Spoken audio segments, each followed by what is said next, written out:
if Ms. Linden could go ahead and do a roll call for us so that we could establish quorum. Great. Member Brandvine, Dr. Garcia, Present. Dr. Kawaguchi, Member Linden, present. Dr. Pruitt, Here. Member Sims, Present. Dr. Turetsky, I'm here. Member Yu, Present.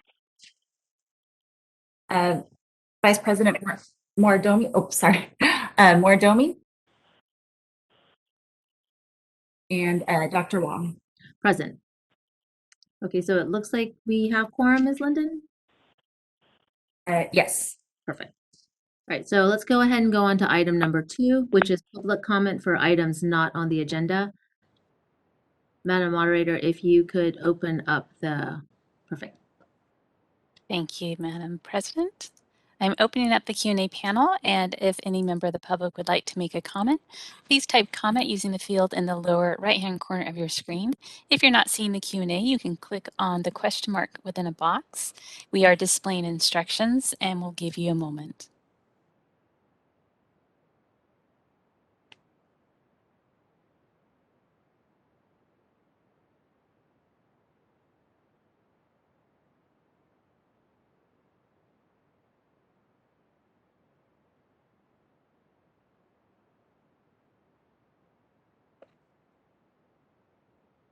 As for public comment at this time, would you like me to close the Q&A panel?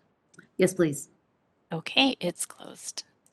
All right, so let's go ahead and go on to item number 3, which is discussion and possible action regarding the California State Board of Optometry's executive officer salary increase.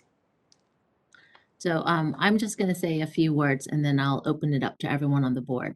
But I just want to not introduce, but we're going to talk about Executive Officer Shara Murphy. She was appointed as Executive Officer to the Board of Optometry in 2018. In the past 4 years, Ms. Murphy has dedicated her time and talents to furthering the board's mission to protect the health and safety of California consumers through licensing, education, as well as the regulation of optometry and opticianry. During Ms. Murphy's tenure, the board's authority and scope has increased dramatically, and we've had a significant number of bills that have been signed into law since her appointment. Some bills that stand out are Assembly Bill 684, which transferred the oversight of opticianry from the Medical Board of California to the Optometry Board. This expanded our regulatory oversight from 8,000 licensees to 12,000 licensees and registrants. We also had Assembly Bill 458, which was signed into law and allows optometrists to perform home optometric care, thus allowing optometrists to make house calls to homebound seniors and those other Californians who could not otherwise access eye care. Another bill to note is Assembly Bill 896, which signed into law the Registry of Mobile Optometric Offices operated by charity care organizations within California, as well as enacting a merger of both the optometry and opticianry funds. And then most recently, we have Assembly Bill 691, which was signed into law, which expanded the authorization of TPA-certified optometrists to perform laboratory tests, as well as administering immunizations for the SARS-CoV-2 or COVID virus during a time of unprecedented need during the pandemic. So and that's just a small summary of some of the bills that have been signed into law. In addition, Ms. Murphy has navigated a successful sunset process, as well as overseeing the 2021 and 2025 strategic plan. She has also proven herself to be a motivated leader. She has steered the office through significant staff turnover, yet instead of being stymied by this, she has encouraged cross-training between positions and has instead increased the skill level of the staff and has created an efficient and talented team. And finally, during the pandemic, despite all the challenges, Executive Officer Murphy has guided the board and staff so that we not only remain calm and stable, but we're able to address the need for continuing education for optometrists by accepting virtual continuing education. We were able to still continue to process licenses, and we were able to continue to conduct enforcement to protect the California consumers. This is just a small summary of the many accomplishments of Executive Officer Murphy and how we have benefited from her talents and her guidance. But I do want to be conscious of time, and I would like to allow the other board members time to make comments if they want to before we make our final recommendation. So if anyone wants to unmute themselves, or if Ms. Linden, if you just want to go through roll call and see if anyone wants to make a comment about Ms. Murphy before we make our final recommendation, that would be great. Okay, sure. Dr. Garcia? Yeah, Dr. Garcia here. I just would like to agree with everything that Dr. Wong just mentioned to us. Every one of those bullet points was extremely important for our board and our state and our patients. But at a personal level, as a new board member, when I came on board, Ms. Murphy also was relatively new, but and she made the experience very positive. And I really appreciated the fact that she has really engaged the board and all of our new board members in terms of providing good training to make us better at our job. So I really do appreciate the fact that she has really made that a priority to train the board members better.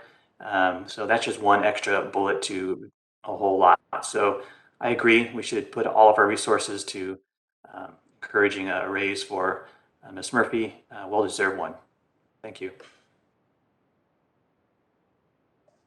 Member Linden, I think President Wong captured all the reasons why so eloquently.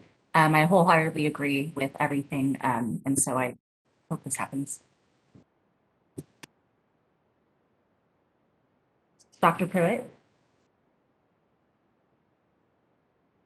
Oh, yes, I agree with everything that's been stated. I kind of echo Dr. Garcia in that I am fairly new to the board, but it was almost seamless transition and kind of getting into the groove of things because of Ms. Murphy. She took the personal touch and actually set aside time to do a one-on-one with me to kind of, one, get to know her on a individual level, but as well as run over how things work while on the board. And so that personal touch really was a step above and beyond, and I agree with any effort to compensate her to what she deserves.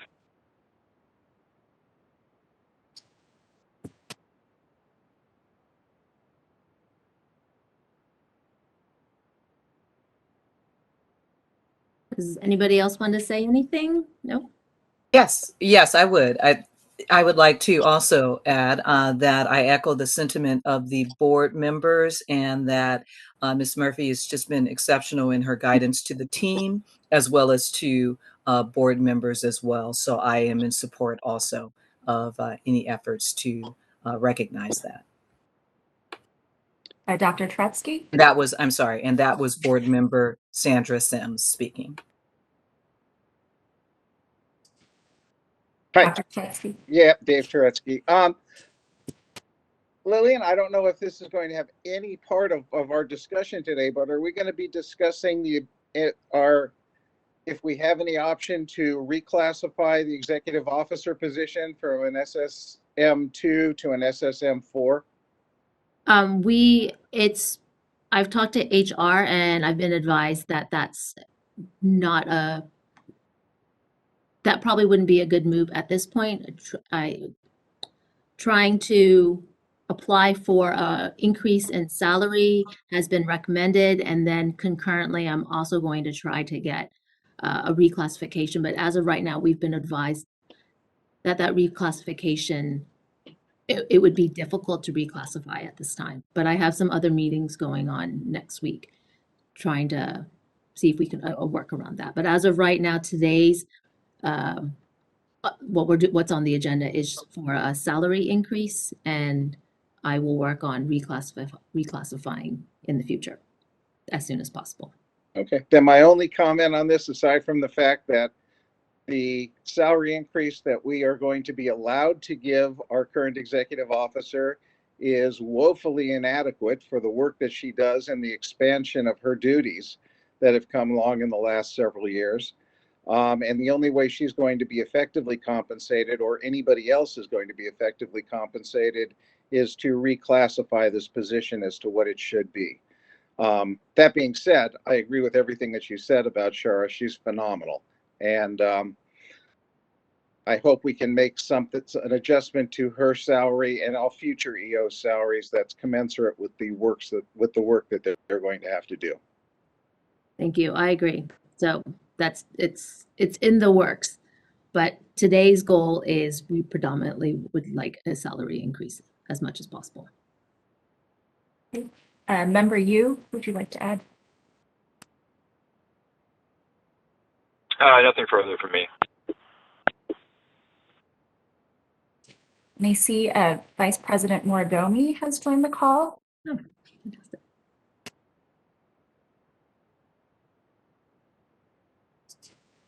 Mark, do you have hello? Do you have anything to add? We're just discussing if each individual's member's opinion regarding the salary increase for Ms. Murphy. Only to say, sorry I'm late, only to say that I am in favor of it. I think during Ms. Murphy's short tenure, we've accomplished historic achievements at the Board of Optometry, increasing access to optometric care. And this is all during the pandemic, mind you, and making some very important statements about diversity in the profession, increasing access to seniors. So we've done historic things, and so I think she's well deserving of any as much of a salary increase as we can afford. So I think everyone has. Does anyone else have anything else to say? Because I think we've had every board member who's present today speak.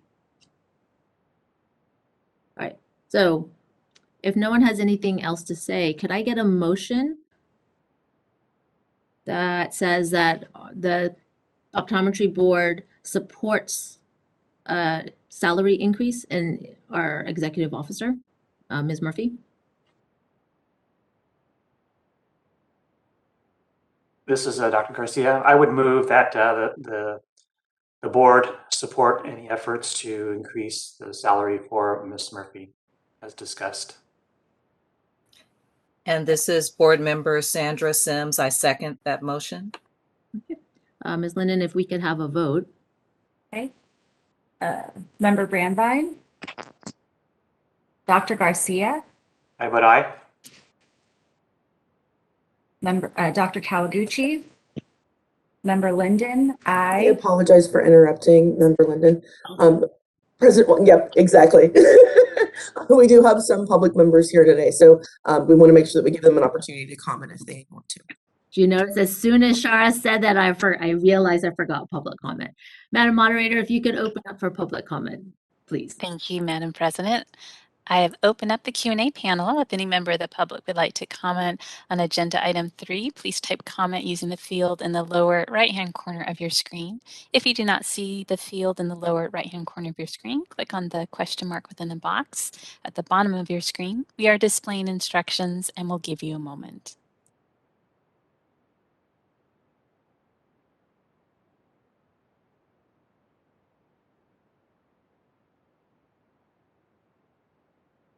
All right, I'm seeing no requests for comment. Shall I close the Q&A panel? Yes, please. Okay, it's closed. No, Ms. President Wong, I have one question before we continue the vote. Mm-hmm.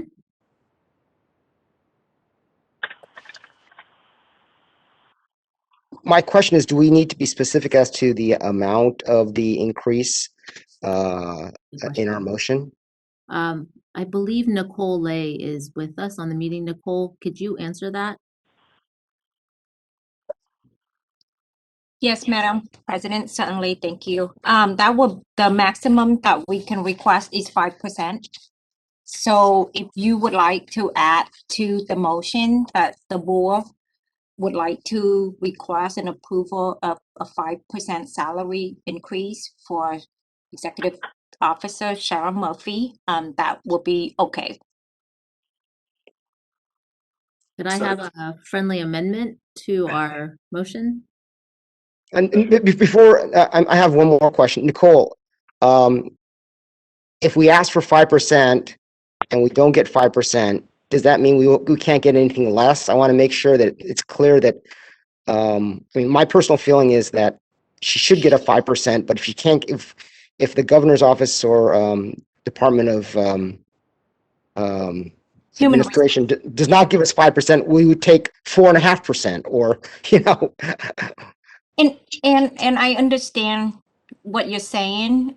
Typically, I do feel this can be a successful request. We'll stay following their process and we submit the request appropriately. But I do know, yes, it had happened in the past to where one might request for the full 5% and it came back approved at 3% or 4%. So it did happen. Unfortunately, those were not my decisions. So therefore, I can't tell you exactly what we will receive. What I can share with you is it seems like we're moving in the right path. And if we submit the right package with the right information, the chance of successful request is high. Okay.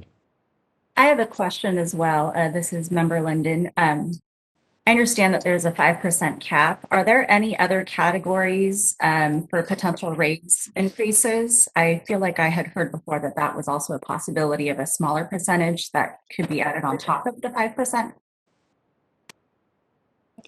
I'm not entirely sure what exactly you meant by that. But in general, state employees will receive the general salary increase, which is through negotiation with different unions, and then people in management position will receive the similar increase if their staff receive those increases. So we all receive that. And then the second one is what we're doing today is a merit salary increase. It's capped at 5% per every 12 months.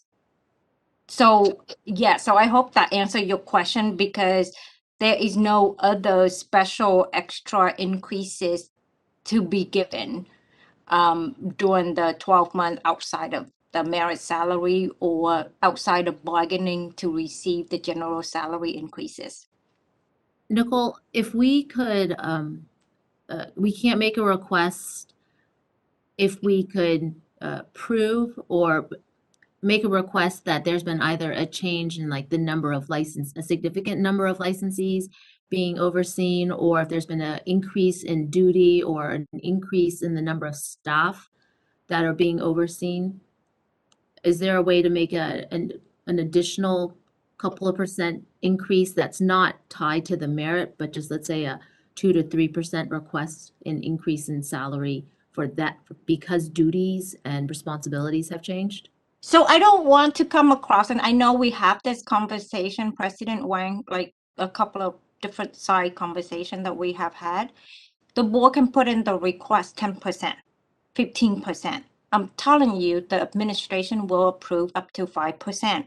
I don't want to disappoint board members by telling you, just ask for it and see what's happened. I want it to be a very transparent conversation with you. And I understand past year there was disappointments when we submitted requests and we did not get approved. And so I just want to keep it as a very realistic level with you. You can put whatever you want in the request. I just don't want it to be additional disappointments. I just want to make sure your request is within the parameter of what the process had been outlined and that it'll get approved. So I guess my question is, because I've had someone else ask me, can we divide our request into two separate requests? So have one request be the 5% merit increase, and can we have another request that's a 2 to 3% increase separate from the merit increase? So I don't want it to be a total, we're asking for 8%, but can we ask for 5% merit and 2 to 3% due to increased responsibilities and change in job description and duties? You can certainly do that, but there should be a 12 months lapse between the two requests. any request that would increase the salary, you need to have that 12 months gap in between. Lillian, it's Dave. May I make a comment? Sure, please. Just doing some quick math here. It looks like Shara has been in her position for 38 or 39 months at this point.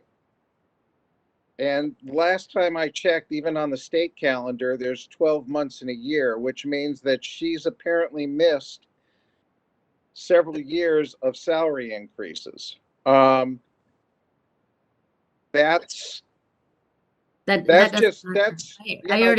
not like, oh, too bad we didn't do that. That's BS. If we're going to be limited to doing this at 5%, then we should be able to at least as a board have our say in how those 2 prior years should have been compensated when we received no guidance whatsoever from the state on doing a salary increase or a review. Right. Unfortunately, I've already had the discussion with HR also. So I'm going to make sure that it gets on the EO's calendar so that in the future, every 12 months, if a review isn't offered by the board, that the EO suggests that she get her annual review. But even though it's been almost 4 years since Ms. Murphy has had a review, they won't take that into account when we ask for an increase in salary. I've been told that it's a 5% cap, period, no matter how much time has passed. So we will just have to be much more diligent about doing a 12-month review in the future. So Lillian, this is Mark. I think to uncomplicate things, I think we should first make and approve the motion for the 5% Okay. and get that done. All right. And if there's any further discussion about anything else, we can talk about it, but I want to get the 5% done. Okay. So can I have a friendly amendment to our initial motion, which I think Dr. Garcia made and Ms. Sims seconded? So then just instead of being a salary increase, it needs to be a 5% merit increase. I'll move to make the friendly amendment to support a 5% salary increase. I accept the friendly amendment. And do I need to have public I comment? second that amendment. I think. Yes, and you would still call for public comment with a change to the motion. Thank you. And Yes. could we have public comment one more time, please? Thank you, Madam President. I am opening up the Q&A panel, and if any member of the public would like to make a comment, please type comment using the field in the lower right-hand corner of your screen and send it to all panelists. We are displaying instructions, and we'll give you a moment.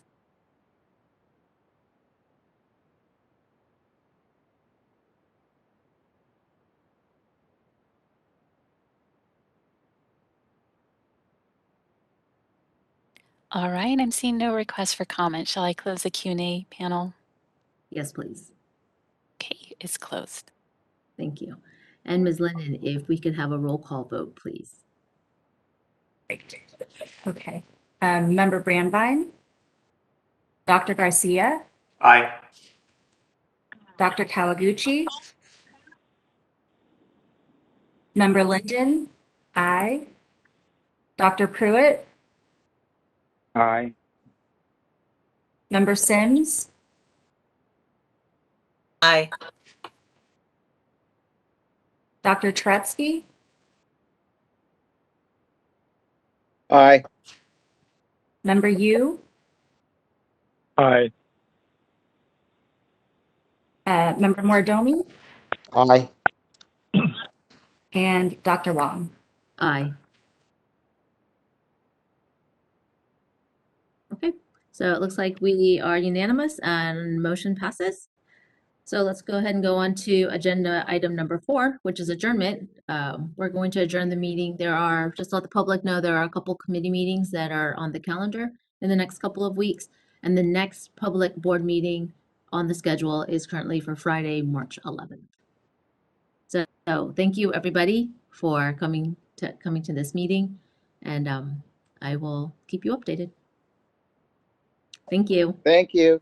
Thank you. Thank you. Bye-bye. Thank you.